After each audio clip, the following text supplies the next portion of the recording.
Una vez más, bienvenidos.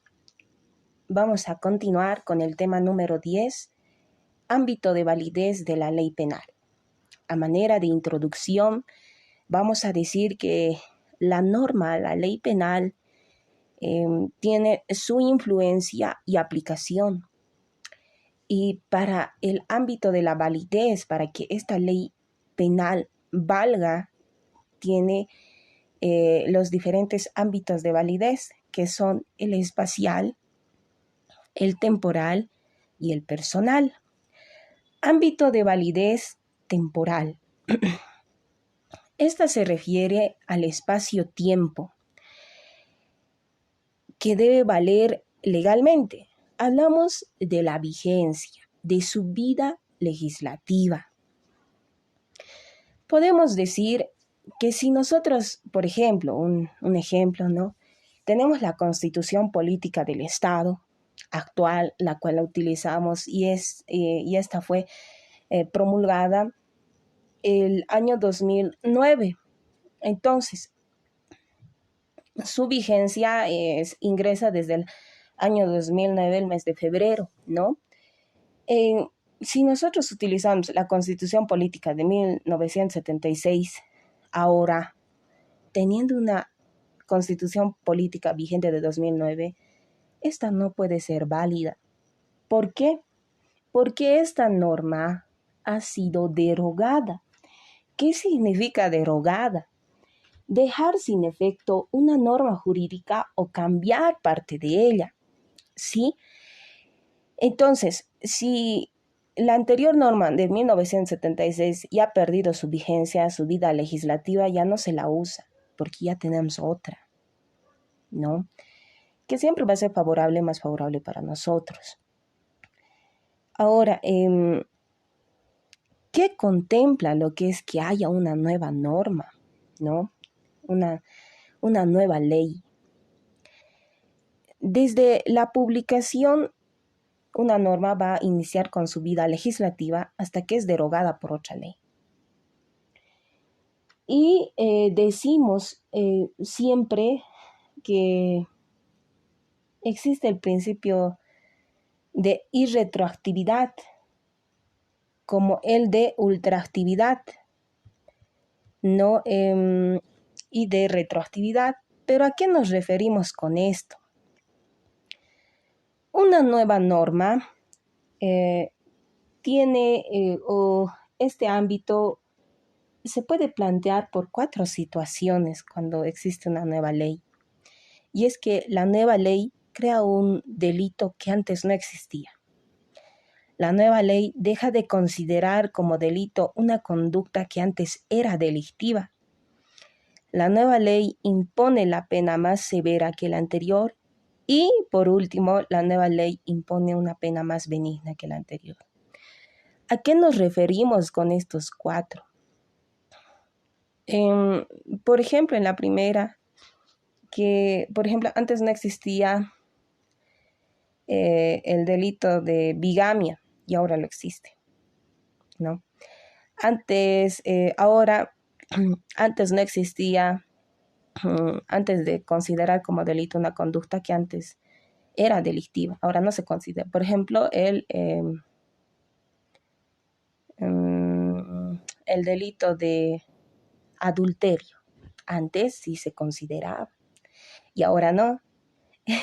Y como pequeño ejemplito para que ustedes también se rían y que esta clase no sea muy morosa, deseamos que en una clase con nuestro docente, ¿no?, que el delito de adulterio se había eliminado como tipo penal en nuestro Código Penal, porque Bolivia tiene demasiadas personas infieles que la cárcel de Cantumarca y las demás cárceles a nivel nacional no alcanzarían para tantos, decía, ¿no? Entonces, es una manera superficial de verlo más allá, ¿no?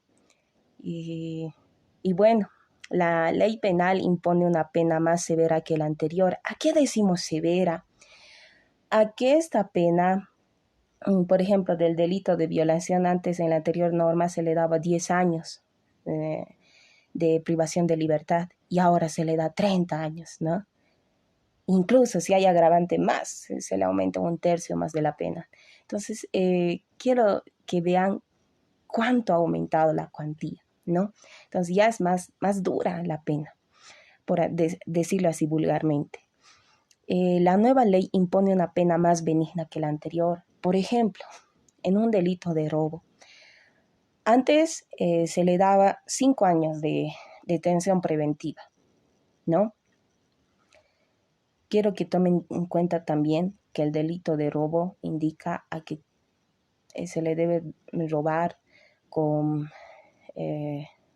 violencia, ¿no? Es un robo con violencia y cuando se le roba por un descuido de una persona, eso ya es hurto. Quiero que vean esas diferencias desde ahora, compañeros. Revisen el Código Penal, por favor, para que vayan connotándose de una mejor manera, vayan adentrándose, ¿no? Pero, por ejemplo, hablábamos de robo, ¿no? De que 5 años tenía la anterior norma de pena y ahora se tiene 3 años. Entonces es un poco más benigno. La pena se ha reducido. ¿Es más benigna para quién? ¿Para la víctima o para el imputado o acusado, o para quien ha cometido el delito, ¿no? Obviamente para quien ha cometido el delito. Hacíamos un análisis en nuestras clases y decíamos que si bien el código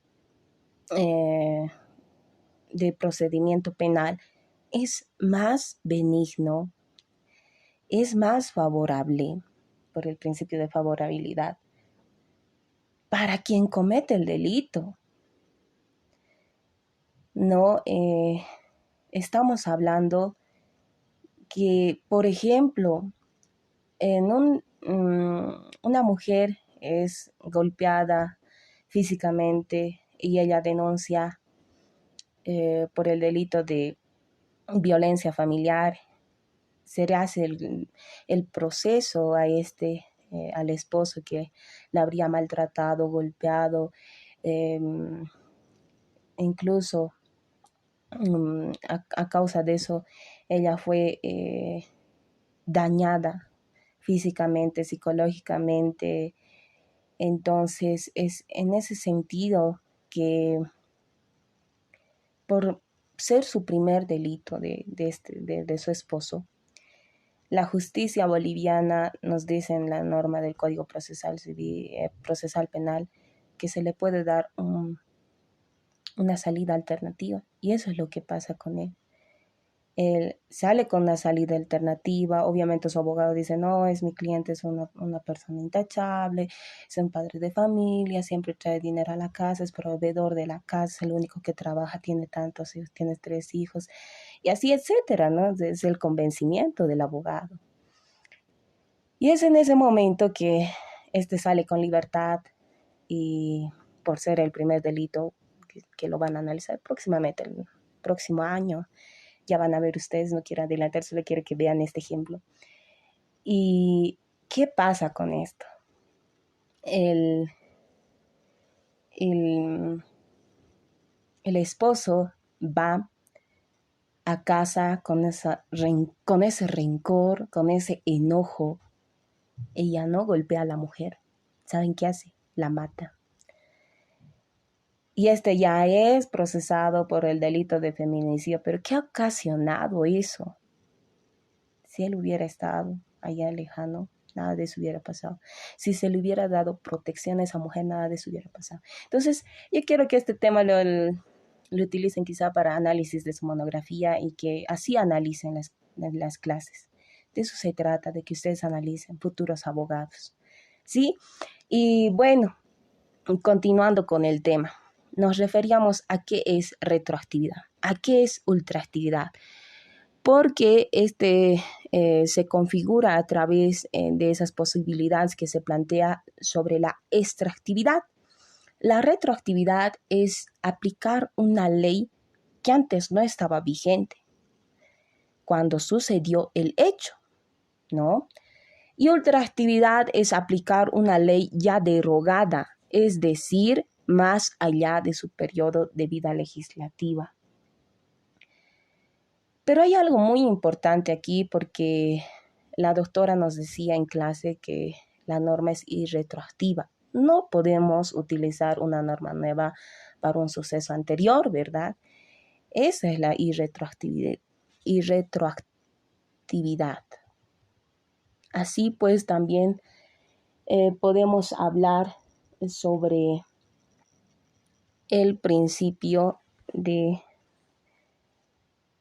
la irretroactividad, como decíamos, que se accede por el principio de favorabilidad, que es aplicar la ley vigente en el momento de la comisión del hecho, como les decía. 2, el ámbito de validez espacial.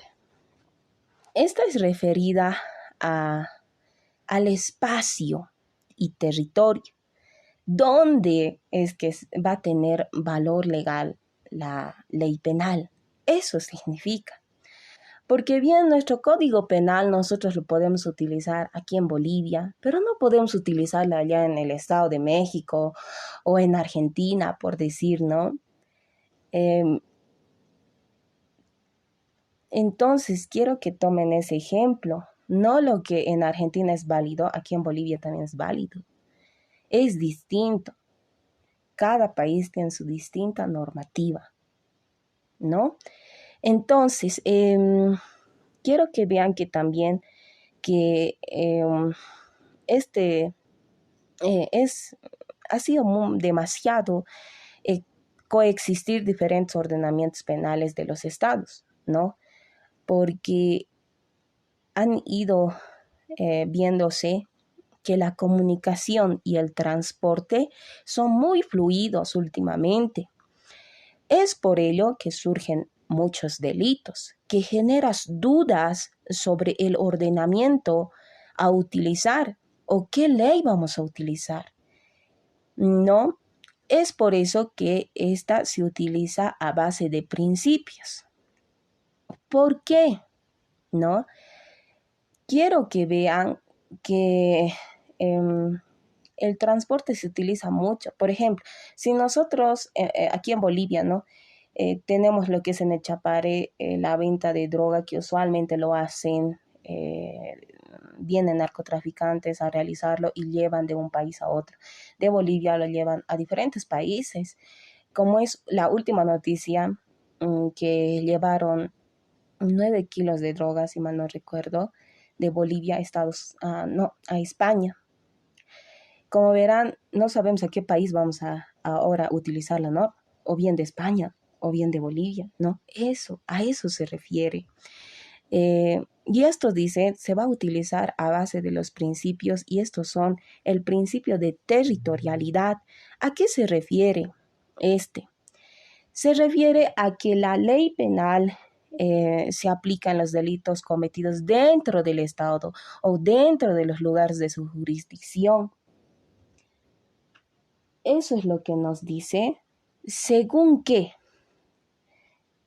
sin que importe la nacionalidad o la condición del autor o de la víctima, tampoco la nacionalidad, el bien jurídico o del bien jurídico afectado.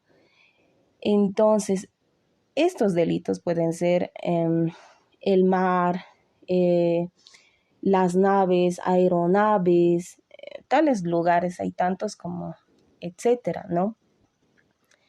A eso se refiere el principio de la territorialidad, es el territorio.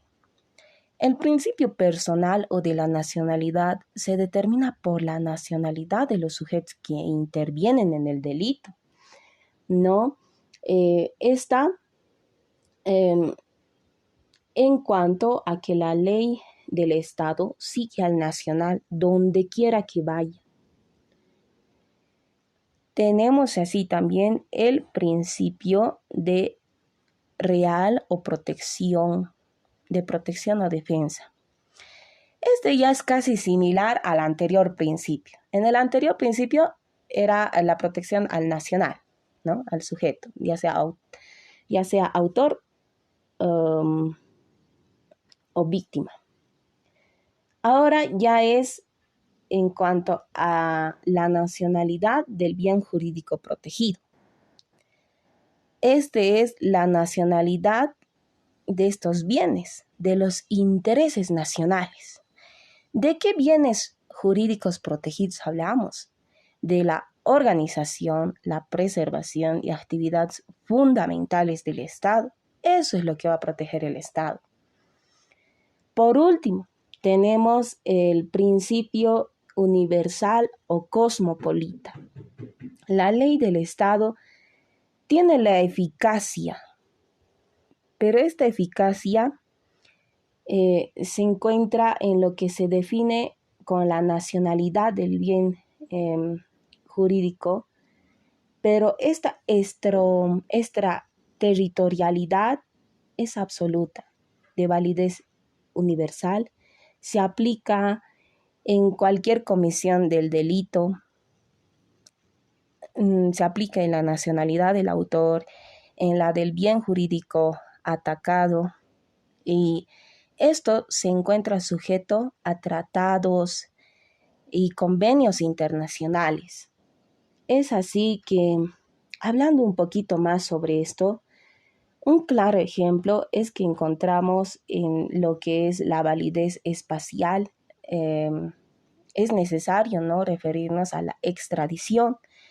¿Y a qué nos referimos con la extradición? Que unas instituciones jurídicas van a pedir un Estado, al Estado de México. Por ejemplo, la noticia que ha pasado con Gonzalo Sánchez de Lozada. No sé si ustedes recuerdan, pero él ha ocasionado daños a Bolivia, daños a nuestro Estado. Es por eso que él, por diferentes delitos, debe ser procesado penalmente, y entre uno de esos, él se fue a Estados Unidos, ¿no? No sé si recuerdan, él se escapó a Estados Unidos y nosotros por el tratado de extradición lo queremos solicitar, pero lo que Bolivia no sabía es que el tratado de extradición no lo tiene con Estados Unidos. Y no solo eso, ¿no? Que más allá del estrado del tratado de extradición, que ya posteriormente se le tiene, Gonzalo Sánchez de Lozada es un ciudadano más de ellos. ¿Qué significa eso? Que los protege. Por más que haya cometido un delito, primero está la protección a su ciudadano. Es por eso que Bolivia le solicita a Estados Unidos le deniega y le dice, no puedo darte a mi ciudadano. A otro te lo puedo dar, pero a mi ciudadano no, te dice. Entonces, es así que por eso hasta ahora no se lo procesa a Gonzalo Sánchez de Lozada, ¿no? Entonces, eso es algo muy importante, compañeros. Quiero decirles que esta extradición solamente se lo hace mayormente a lo que hemos visto, ¿no? A los delitos políticos. Y estos, quienes son encargados de denegar o aceptar la extradición, es el Tribunal Supremo de Justicia. Ellos van a ver. Algo más importante que les tengo que decir es no se olviden del nobis in idem. ¿Qué significa el nobis in idem? Que la persona no puede ser juzgada ni sancionada dos veces por el mismo hecho. Si por decir, yo, ¿no?, he cometido el delito de prevaricato y nuevamente lo he cometido, no se le juzga nuevamente. Se le juzga solo una vez a una sola instancia. No me puede juzgar la ciudad de La Paz y de Potosí por el mismo hecho. No, solo debe haber un lugar por el que me juzguen, ¿no? Y por último vamos con el ámbito de validez personal y funcional de la ley. Este ámbito se rige por dos principales principios, que es por el principio de la generalidad e igualdad de las personas ante la ley. Sabemos que nuestra Constitución Política del Estado nos dice que todos somos iguales ante la ley, sea blanco, sea negro, sea alto, sea gordo, sea flaco, sea del oriente, sea del occidente, sea camba, sea colla, todos, todos. Si cometemos un delito, somos sancionados, sea rico, sea pobre, ¿no? Que claro, nos dice nuestra ley, salvo la edad, ¿no? Como imputabilidad o incapacidad para responder penalmente. Un niño de 8 años no puede responder penalmente, ¿verdad? Si por decir porque tenía curiosidad de saber cómo se utiliza un cuchillo, punzó a su hermana. Entonces, ese fue un error suyo de él. No sabía qué era el instrumento. Le ocasionó lesiones graves. No puede ser penado por su edad. Esto lo vamos a ir viendo en las diferentes menciones a continuación. Existen excepciones, decimos, por la edad, otro también por qué, por las razones de orden judicial, funcional. Uno, hablamos de la inviolabilidad. No puede ser juzgado el jefe de Estado. ¿Quién es el jefe de Estado? El presidente. En algunos países, en nuestro país sí puede ser, ¿no? Pero es un proceso especial, ¿ya? No se le hace como a cualquier ciudadano natural. Y los parlamentarios. ¿Quiénes son los parlamentarios? Son los asambleístas. Es siempre y cuando sean por opiniones vertidas en el ejercicio de sus funciones. Esto donde lo encontramos en el artículo 151 de la Constitución Política del Estado. Por ejemplo, hacen una denuncia sobre un proyecto de que se estaría cometiendo una estafa y contra de ellos vienen personas y quieren pues denunciarlo por injurias, calumnias, etcétera y etcétera. No pueden, porque son parlamentarios. Nosotros somos quienes le hemos dado ese poder para que ellos puedan representarnos. Ellos hacen la fiscalización más allá de realizar leyes, ¿no? Entonces, 2, inmunidades. Son obstáculos procesales para la imputación, la detención o el procesamiento de determinadas personas en Bolivia, especialmente los asambleístas de la Asamblea Legislativa Plurinacional, que no se les puede iniciar una detención preventiva porque están trabajando. Ustedes saben, un asambleísta que solamente 3 meses se ausente, eso va contra los principios de la Constitución Política del Estado y esa es la inmunidad. No puede tener detención preventiva, salvo delito flagrante, ¿no? Que eso nos menciona el artículo 152 de la Constitución Política del Estado. Si pueden leerlo, léanlo. 3, vemos también los privilegios o prerrogativas procesales o fueros especiales. ¿Qué es esto? ¿No? ¿A qué nos referimos? Que son privilegios por el conocimiento de los delitos cometidos, se reserva a tribunales superiores. Por ejemplo, al presidente tiene un procedimiento, lo hemos dicho, se lo puede procesar, y es un proceso especial. Entonces, por tribunales superiores. En estos los podemos encontrar para una mejor comprensión en el artículo 160 y en el artículo 184 de la Constitución Política del Estado. Así también quiero hablarles sobre el privilegio o fuero que se encontrare. Sería 1, que el niña, adolescente en el Código Penal, que vamos a dar lectura en este momento, tuviese 5, en el artículo 5 del Código Penal, que si este niño hubiese cometido un delito, en el artículo 5 nos dice que no se goza de fueros especiales, ¿no? Pero nos dice también algo muy importante. La ley penal no reconoce ningún fuero ni privilegio personal, pero sus disposiciones se aplicarán a las personas que en el momento del hecho fueran mayores de 16 años, edad modificada por el Código Niña Adolescente. Entonces, todo adolescente va a tener responsabilidad penal, va a ser punible a partir de los 16 años para adelante. Los menores de estos van a ser transferidos a un régimen especial, ¿ya? Que eso ya es vertiente más al Código de Niña Adolescente.